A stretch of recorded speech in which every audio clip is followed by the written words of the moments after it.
Bienvenue, chères auditrices et chers auditeurs, dans ce 3e épisode du podcast Brave Talk, le podcast où on explore les belles rencontres, les conversations qui nous transforment et les personnes qui nous inspirent à devenir meilleurs. Aujourd'hui, avec mon invitée Justine, on va parler de philosophie de vie, d'intention et de connexion. Gardons l'esprit ouvert car peut-être que nous allons changer d'avis sur le sujet. Bienvenue dans le podcast Brave, de belles rencontres autour d'un verre et aujourd'hui autour d'un micro. Installez-vous, prenez un verre et c'est parti. Bienvenue Justine, Merci. Ça nous fait très plaisir de t'avoir ici. Merci de me recevoir. Avec plaisir. J'ai bien envie de te laisser te présenter avec tes mots et peut-être parler un petit peu de ton parcours. Ouais, alors je vais essayer de synthétiser. Comme on en avait un peu discuté, j'ai eu plusieurs vies, on va dire, avec des parcours bien différents. Donc, on va commencer avec les origines. En fait, moi, je suis née en région parisienne. Donc, j'ai vécu près de Paris jusqu'à mes 10 ans. Et après, mon père a été muté. Donc, on est venu en Alsace, près de Mulhouse. Donc, j'ai fait une partie de mon adolescence là-bas. Puis ensuite, pour mes études, j'ai commencé à m'éloigner un peu, petit à petit, puis très loin. Donc, j'ai fait des études dans le commerce et dans le marketing du luxe. Et j'ai voulu faire une pause à mon bachelor quand j'étais à Paris parce que j'étais un petit peu dans la recherche de plus. Je trouvais pas trop de... On va dire que j'étais pas satisfaite de la voie que j'avais jusqu'à maintenant, jusqu'à présent, ce que j'avais fait, en tout cas dans mes études et le monde qui m'entourait, c'est-à-dire la mode, le luxe, etc. Et j'avais un sentiment que voilà, il me manquait quelque chose et que je voulais quelque chose de plus. Je ne savais pas quoi. Donc je me suis dit que c'était une très bonne idée de partir à l'étranger pour améliorer mon anglais. Et j'ai choisi l'Australie, Sydney, un peu par hasard. Simplement parce que je voulais éviter Londres ou New York, qui étaient quand même les destinations très communes, en tout cas dans ce que je faisais, dans ce que j'étudiais à l'époque. Et du coup, j'ai choisi Sydney, je savais même pas où c'était sur la carte de l'Australie. Et donc, j'avais prévu de rester 7 mois et finalement, je suis restée 7 ans. J'ai fait plein de choses. Voilà. J'ai travaillé donc aussi dans la com et dans le marketing, notamment dans la mode à un moment donné. Et puis, je suis rentrée il y a 2 ans sur Colmar cette fois, parce que mes parents ont déménagé entre-temps. Et j'ai décidé de venir à Colmar un peu pour avoir une transition un peu au calme et pour un peu refaire le point. Ouais. Sur mes envies et ce que je voulais faire de ma vie, du moment en tout cas. Et voilà, et donc en fait, moi je pratiquais déjà le yoga depuis 10 ans et comme je ne voulais pas rien faire, j'ai décidé de faire une formation qui se faisait en fait en France en 2 immersions. Et voilà, j'ai vraiment fait cette formation à la base juste pour moi, pour approfondir mes connaissances. Et finalement, je me suis fait prendre au jeu et je suis devenue prof et j'ai enseigné... Ça fait un peu plus d'1 an et demi, je crois, maintenant. Ensuite, il y a eu encore d'autres changements et maintenant, j'ai emménagé. Je viens d'emménager à Strasbourg et pour l'instant, l'enseignement est en pause. Mais c'est un petit peu le CV voilà. Actuel, voilà, c'est ça. Ok, très bien. Et tu me disais que c'était plutôt le côté spirituel qui t'avait emmené à la pratique du yoga. Ouais, c'est ça. Ouais. Je pense qu'il y avait vraiment cette recherche de sens et de toujours, enfin j'ai toujours eu cette curiosité de toujours vouloir tout comprendre, ce qui peut être aussi parfois problématique parce que du coup je réfléchis beaucoup. Mais ouais, en fait ce qui m'a amenée au yoga c'était un petit peu par hasard, mais je vivais à Sydney, je crois que je suis partie à Bali, je crois au bout de 4-5 mois je dirais. Et par hasard, il y avait un cours de yoga privé dans la villa où je restais avec mon ami. Et voilà, j'ai fait mes 2 premiers cours à Bali. Et puis après, j'ai plus pratiqué plus régulièrement à Sydney. Mais vraiment, ce qui me plaisait, en fait, c'est que moi, de base, je suis pas très sportive. Ouais. J'ai du mal avec les sports qui sont très solo. Donc, j'aime beaucoup tout ce qui est en équipe. Ou alors, je perds très vite de l'intérêt. Enfin, quand j'étais plus jeune, j'ai fait de l'équitation, donc il y avait le rapport avec l'animal. Ouais. Et après, j'ai fait de la natation, de la danse. Mais c'est vrai que dès qu'on arrive au moment où il faut faire de la compétition, il faut rentrer dans la performance, bah, ça me plaît pas. Et c'est pour ça que j'aime pas le sport, je pense. Et du coup, bah, le yoga, c'était vraiment un double avantage pour moi. Enfin, parce que du coup, je me sentais bien en faisant une pratique qui avait du sens. Et je m'y retrouvais en fait avec les valeurs de ce que ça inculquait. Voilà. Et pour les personnes qui connaissent pas trop justement les valeurs du yoga de manière globale, est-ce que tu peux nous en parler ? Oui, et ben du coup le yoga, donc c'est une pratique, on va dire physique, mais pas que.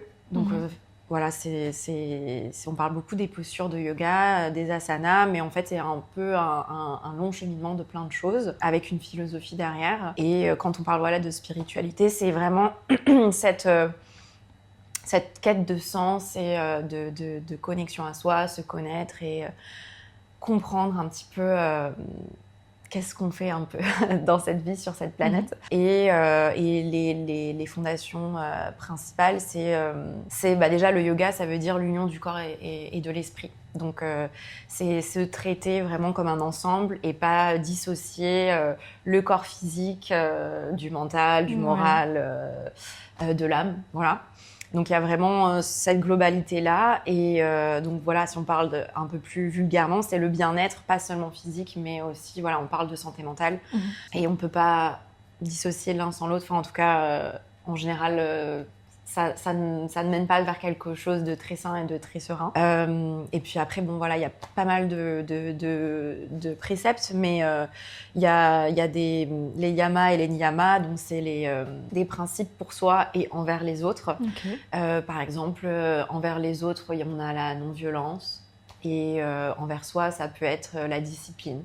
Ouais. C'est des petites règles, je dirais, qui aident à avoir un peu une directive pour avoir un parcours, pour aller vers quelque chose de plus serein. Ok. Donc la pratique des postures, mais il y a aussi la pratique aussi de la respiration, la méditation qui nous aide parmi toutes ces petites étapes, ces petites règles à évoluer et à devenir sage, entre guillemets. Un peu plus en tout cas. Ouais, voilà, c'est ça. Donc c'est plus quelque chose qu'on intègre à son quotidien et à son mode de vie. C'est ça, exactement. Je dirais que c'est totalement un style de vie, quoi. Ouais. Ok, et du coup, par rapport au niyama et yama, y a sûrement des choses qui nous amènent à cultiver un peu l'amour de soi-même et l'amour des autres. C'est ça. En fait, indirectement. C'est ça. En fait, c'est des principes...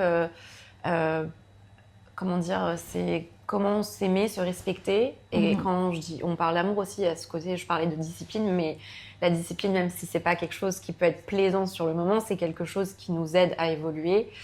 Mais comme le dit le yoga, en fait, il y a cette union corps-esprit, mais moi, je le vois aussi comme l'union de soi avec les autres.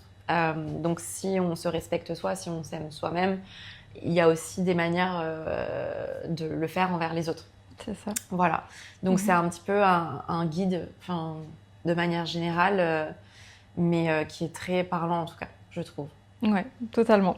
Et puis, le fait de se respecter soi en premier, ça permet aussi de se faire respecter c'est ça, par en fait, les autres. Pour moi, ça se combine et ça se complète, ouais. Toujours par rapport à ces préceptes de connexion à soi et aux autres, est-ce que ce soit dans le yoga ou toi, dans ta manière de voir les choses, tu penses qu'on peut se connecter aux autres si on n'est pas connecté à soi, ou alors est-ce que ça peut être de manière saine ou pas forcément?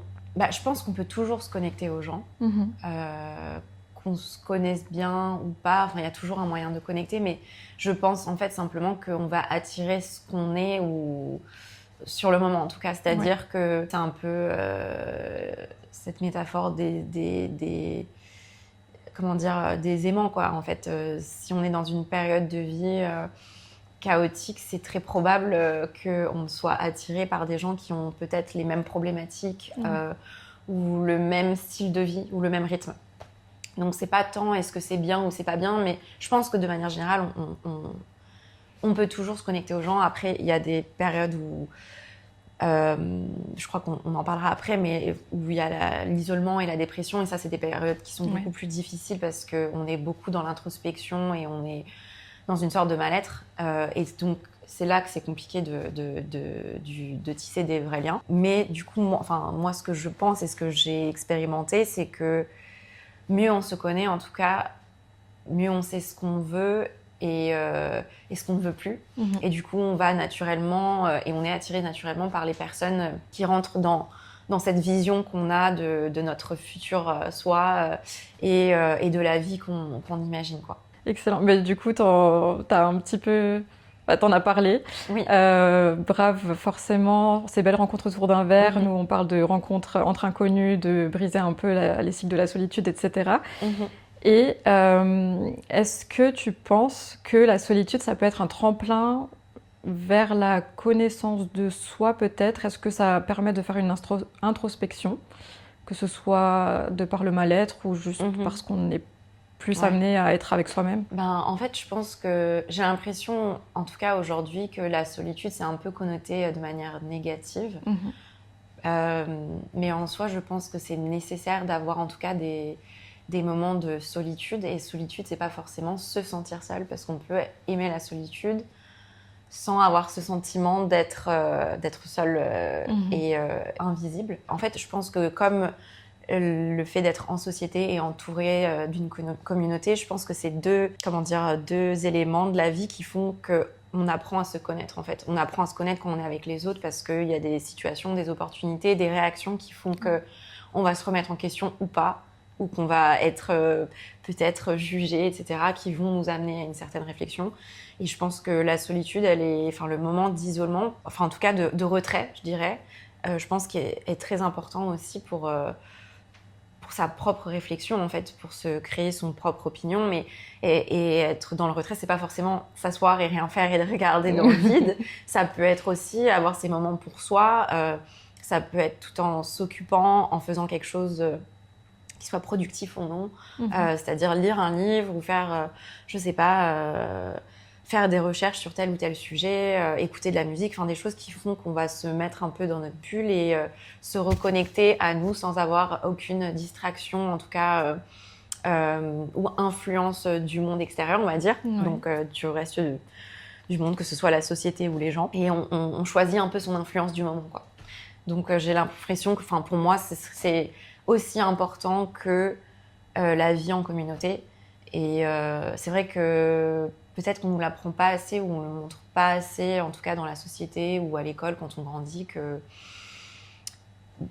c'est aussi une partie normale de la vie, en fait, d'avoir des moments de solitude, puisque finalement on est seul et on meurt seul aussi, quelque part. Je veux dire, sans aller dans le dramatique, mais c'est notre vie, c'est la vie de chaque individu parmi celle des autres. Et c'est vrai que je trouve qu'on n'en parle pas assez. Et du coup, on a tendance peut-être à toujours s'identifier à des groupes de personnes, à des mouvements, et ce qui est aussi très important, je pense, pour donner du sens à sa vie. Mais on oublie de parler de ce côté aussi, c'est normal d'avoir des moments où on est seul chez soi, où on fait des activités seul, où on part en voyage seul et où on peut développer cet amour propre. C'est vrai que c'est vachement valorisé de faire des choses plutôt en communauté ou entre amis, etc. J'ai l'impression que ça change de plus en plus. Oui, tout doucement. On est de plus en plus OK avec le fait de faire des choses seules, peut-être grâce aux réseaux sociaux, je ne sais pas. Mais ouais, c'est cool d'avoir ce petit retour aussi. Maintenant, si on repart un peu plus sur la philosophie de vie que toi, tu as adoptée ou pas. Si tu devais peut-être le définir en une phrase ou en quelques phrases, qu'est-ce que ce serait? Ma philosophie de vie, je pense qu'elle change un petit peu. J'ai jamais eu une philosophie bien ancrée et qui est restée figée dans le temps. Je pense qu'elle évolue aussi avec les expériences de la vie. Et en tout cas, aujourd'hui, si je devrais parler de ma philosophie, c'est vraiment d'apprendre à m'écouter, d'écouter mon intuition et les signes du corps, en fait, pour faire les meilleurs choix, en tout cas pour moi. Et de pas forcément me laisser embarquer dans des idées, des fantaisies ou des influences extérieures. Je pense que vraiment le travail, en tout cas, d'évolution, et en tout cas, moi, c'est ce qui me parle, en tout cas, le but de ma vie, entre guillemets, c'est d'être un peu la meilleure version de moi-même sans en faire un objectif de performance. Mais du coup, il y a ce besoin d'être à l'écoute de soi et du monde extérieur et comment je me situe dans la société, avec les gens, en famille, les amis, etc. Et du coup, c'est comment moi je peux évoluer et être la meilleure version de moi-même pour moi et aussi envers les autres. Voilà, okay. En fait, c'est un peu le goal ultime, je dirais. Voilà. Et du coup, ça amène plein d'éléments de travail sur soi pour pouvoir être sur cette lignée-là. Exact. Ok, et ça part du coup de l'écoute de soi. Et comment tu fais pour, peut-être que parfois ça se perd, mais pour revenir à ce point et pour t'écouter toi-même malgré la société, le quotidien, tout ce qui va très vite? Ça a été un long cheminement et c'est toujours quelque chose que je travaille. Mais c'est vrai que quand on grandit, on vient au monde, on est dans une famille, on choisit pas sa famille, donc sans connotation négative ou quoi, en fait, on va évoluer dans un cadre qui nous a été imposé d'une certaine manière. Et ce dont on se rend pas compte sur le moment quand on est enfant, mais quand on grandit et qu'on est face seul justement à certaines situations, c'est qu'on est conditionné de certaines manières. Et moi, ce qui a attisé justement ma curiosité, c'est cette recherche de qui je suis, quelles sont mes valeurs, est-ce que c'est des valeurs qu'on m'a inculquées parce que c'est ce que mes parents m'ont dit, ou est-ce que c'est des valeurs que je trouve justes et qui me parlent, et du coup, tout en réfléchissant à tout ça, il y a la vie, il y a le travail, il y a les événements, il y a plein de choses, et on a des réactions qui sont pas toujours, des fois qui nous blessent nous-mêmes en fait.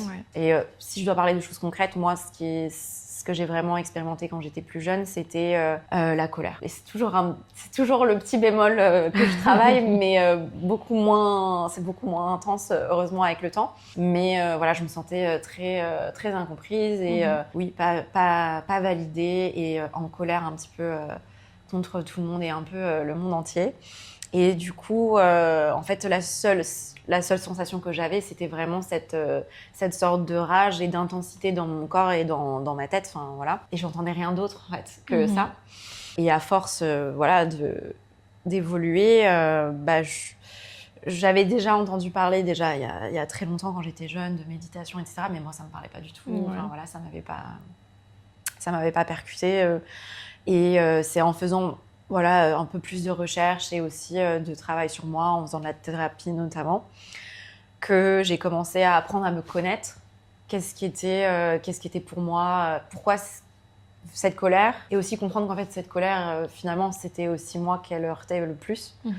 Et comment on peut assainir tout ça, quoi. Comment on peut revenir à quelque chose de plus léger et un peu se libérer de toutes ces tensions-là, quoi. Et du coup, en fait, c'est vraiment, pour moi, le yoga, c'était une évidence à ce moment-là, parce que ça matchait vraiment déjà toutes les... Si j'avais pas su que le yoga existait, ce que je pensais, c'était très aligné avec tout ce que le yoga représente. Et en fait, ce qu'on pratique dans la pratique physique des postures, c'est le reflet exact du travail qu'on fait sur soi dans la vie de tous les jours, que ce soit en thérapie, que ce soit dans des discussions avec les gens ou l'introspection. En fait, on est face à quelque chose. Dans les postures, on est face à notre corps. Et qu'est-ce que notre corps nous dit ? Il y a des moments où c'est très inconfortable, où on n'a pas envie, on a la flemme, ça nous fait mal, où on n'a pas envie de se challenger, ou au contraire, ça peut être très... gratifiant, tant au niveau de l'ego et mental que physique. Mais c'est un petit peu le reflet de notre tête, en fait, de ce qui se passe dans nos pensées tous les jours. Et en fait, on est face à cet inconfort au yoga, dans la pratique, comme dans la vie. On est face à des situations qui nous mettent mal à l'aise. Et en fait, l'importance, en fait, c'est écouter. En fait, c'est ce que nous apprend le yoga, c'est écouter et observer sans avoir de réaction. Et quand je parle de réaction, c'est pas forcément réaction. Alors moi, dans mon cas, c'était la colère et l'impulsivité. Mais réaction, c'est vouloir tout de suite corriger. De réagir vraiment. Donc c'est pas forcément de manière négative ou impulsive. Mais en fait, ça revient un petit peu à ce côté impulsif et de vouloir changer quelque chose tout de suite. Voilà, et c'est ça, en fait, le travail, en fait, je trouve, en tout cas, d'écoute de soi, il passe par ça, mais il se reflète, comme je disais, dans la vie de tous les jours. C'est, par exemple, être face à une situation qui nous convient pas. Est-ce qu'on laisse notre réaction, notre émotion prendre le dessus ? Ou est-ce qu'on prend une grande inspiration, on expire et on réfléchit 2 secondes avant de parler ? C'est un peu comme l'expression « tourner cette fois sa langue dans la bouche ». C'est un peu ça, quoi. Donc voilà, en tout cas, c'est comme ça que je vois le yoga. C'est une pratique d'observation et maîtrise, c'est le mot qui me vient, mais c'est pas tant la maîtrise de soi, c'est plus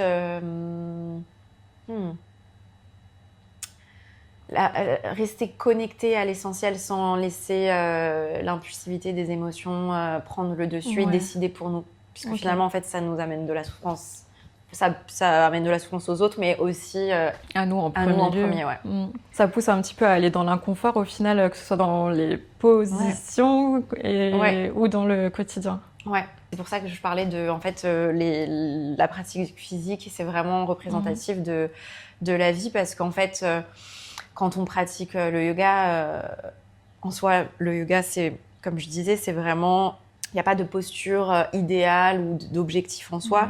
La pratique du yoga, c'est vraiment déjà de venir sur son tapis ou pas d'ailleurs, que ça peut être n'importe où, et de prendre un moment pour soi et d'amener notre concentration envers soi, notre corps et notre respiration et notre mental. Donc vraiment observer nos pensées, comment on se ressent physiquement, est-ce qu'on a des sensations agréables, désagréables, et comment on réagit face à ça. Très intéressant, et je soulève ça maintenant, mais très intéressant aussi que tu nous parles du fait que tu aies été colérique et que tu le sois peut-être encore parfois un petit peu, parce qu'on a souvent l'image de la personne qui fait du yoga, de la méditation et qui est toujours comme ça, alors que pas du tout, justement, tout le monde fait face un petit peu à ses inconforts, ses défauts. Oui, c'est ça. Je peux dire ça comme ça. C'est démons, c'est ça. Ouais. Alors Justine, est-ce que tu as un leitmotiv, un mantra ou une petite phrase, un petit rappel que tu te fais très régulièrement qui t'accompagne ? En tout cas, j'essaie de m'en rappeler régulièrement. J'en ai une qui me vient en tête, c'est Anicca en sanskrit, qui veut dire l'impermanence. Que chaque chose qu'on ressent, chaque chose qu'on vit, ça dure pas dans le temps en fait.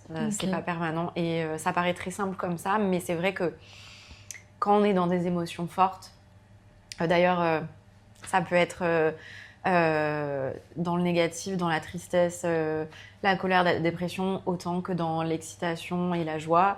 En général, ça nous déconnecte un petit peu et on perd un peu pied. On peut être déçu de la redescente, en fait. Donc, comme par exemple, je parle de redescente, mais je pense à ça parce que quand on a des sensations ou des émotions de plaisir, quand ça s'arrête, on est dégoûté, on aurait bien aimé que ça continue. Et donc voilà, en fait, il y a ce fait d'accepter que ça ne va pas durer.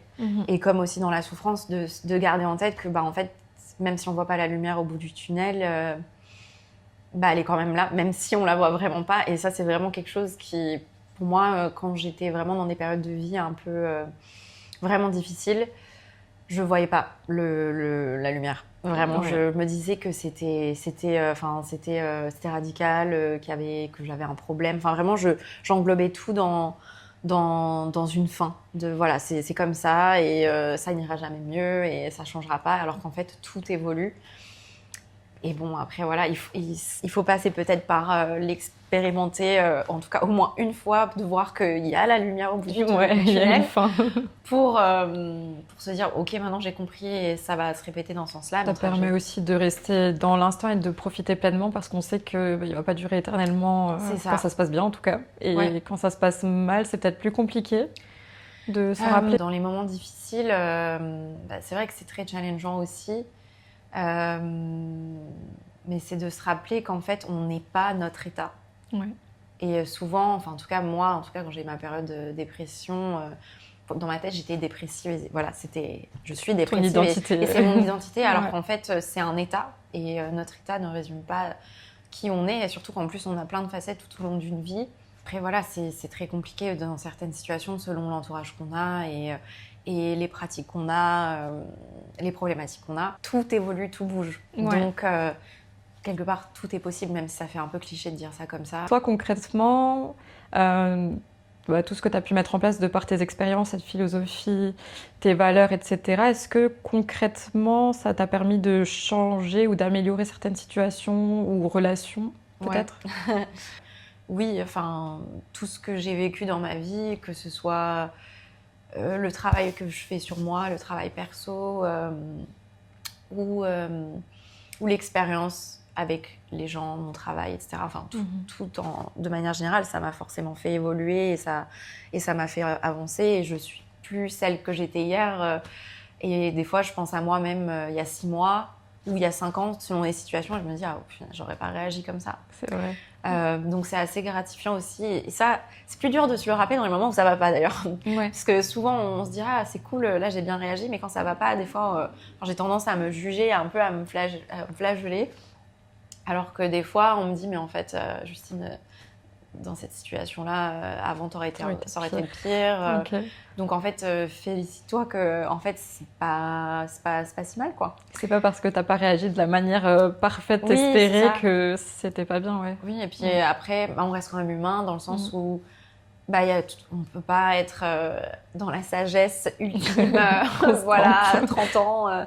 Il y a toujours des choses qui vont nous toucher, qui vont nous affecter. Et même si on aimerait être plus fort et au-dessus de tout ça, voilà, on a encore on a nos faiblesses et c'est OK. Mais oui, concrètement, ça a changé beaucoup de choses dans mes relations et je pense que c'est pour ça aussi que j'ai fait que je fais pas mal de thérapie et que je suis très curieuse sur justement cet aspect à soi et à l'autre pour être toujours en fait dans la même direction. C'est-à-dire que j'ai envie d'être la meilleure pour moi, mais sans dénigrer le monde autour de moi, en fait.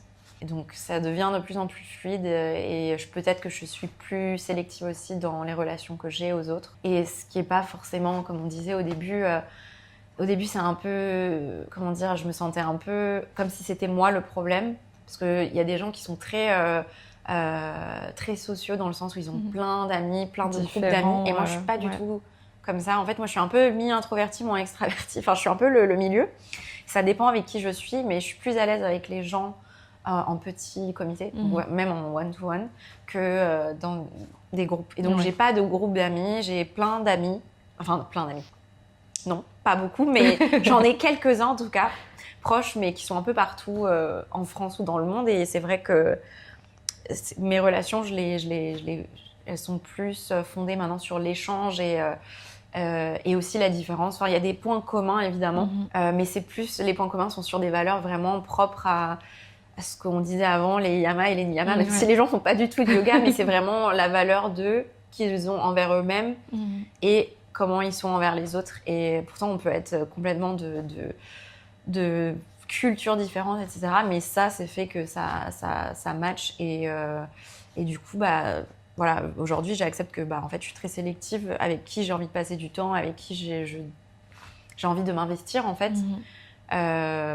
Et oui, c'est vrai que voilà, je le vivais pas très bien à un moment donné parce que je pensais que c'était moi qui étais très différente et juste j'avais un problème alors qu'en fait, non, en fait, je suis juste moi et en fait, je respecte ces valeurs-là et c'est vrai que c'est ça. Et c'est vrai que des fois, ça se conforme pas à ce qu'on peut voir dans des films ou des séries et du coup, on se compare et c'est toujours ce côté de comparaison qui peut nous mettre un coup au moral, mais oui, clairement, tous ces éléments-là, toutes ces expériences et toute cette introspection amènent à du changement.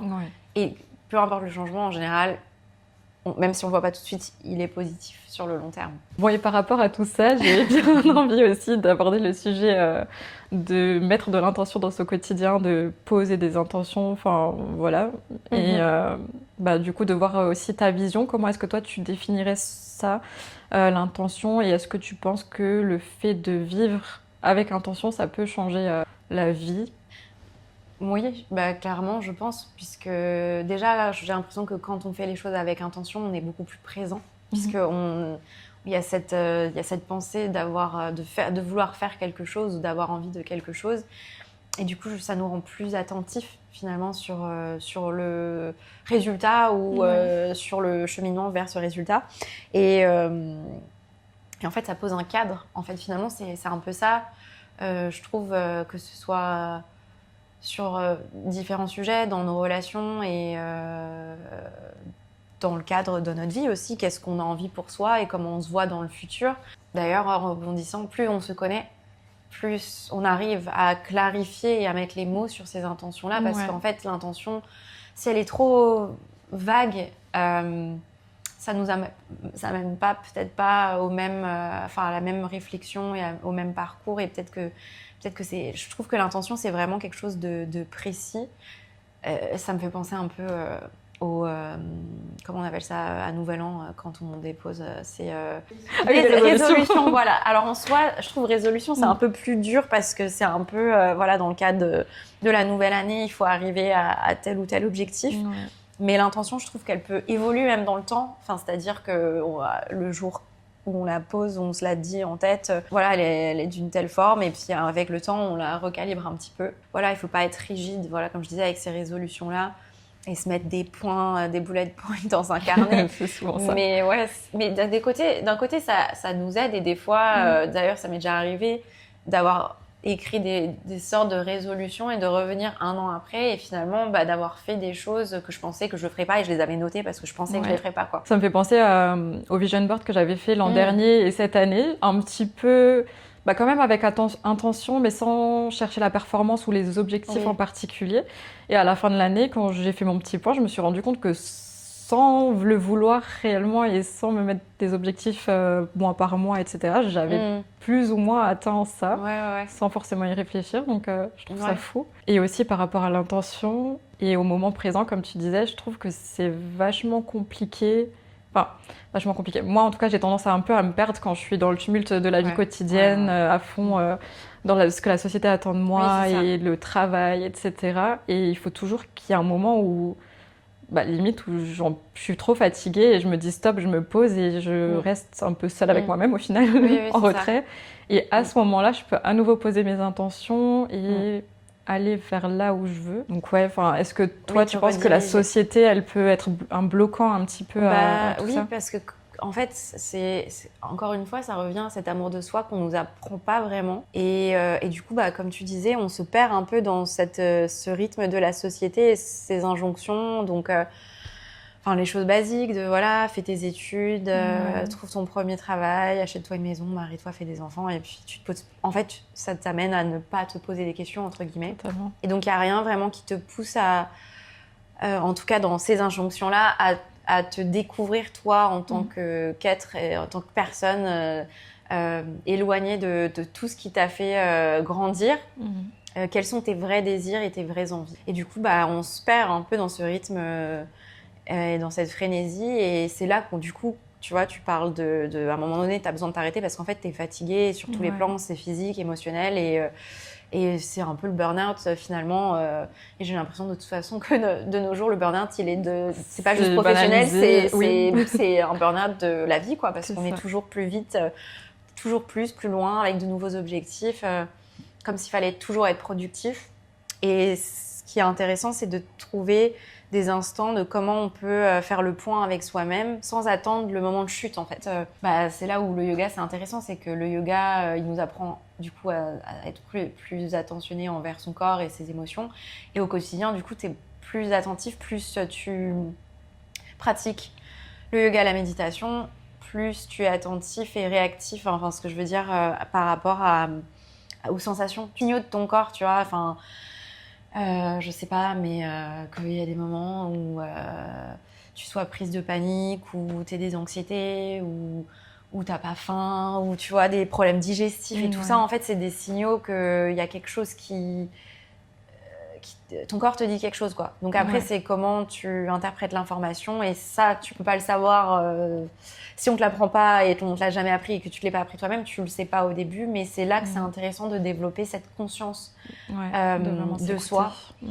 Et en fait, ça aiguise un peu ta sensibilité, et du coup, en fait, t'apprends beaucoup plus vite à rebondir dans n'importe quelle situation pour savoir, comment je rebondis sans aller au bout de ma limite, quoi. Donc je trouve que l'intention, ça met vraiment ce cadre, et voilà, ça vient avec le temps et la connaissance de soi. Je pense que je me suis jamais vraiment connue jusqu'à au moins mes 18 ans, parce que y a l'école, les choix pas qu'on t'impose, mais qui sont tout tracés en fait, petit peu, et puis jusqu'à ce que j'arrive en fac de droit et que je je me dise mais qu'est-ce que je fais là, que j'arrête et que pendant 6 mois je me retrouve chez mes parents du coup à la maison à être totalement libre de mon temps. C'est la première fois que ça m'arrivait, à devoir créer de nouvelles relations, etc. Puisque quand t'es plus en cours c'est plus compliqué. Enfin, je trouve que vraiment t'as un moment, finalement une solitude qui était un peu forcée mais bienvenue à ce moment-là. Okay, ouais. Et c'est à ce moment-là que j'ai pu découvrir déjà ce que c'était une intention parce que je connaissais pas du tout.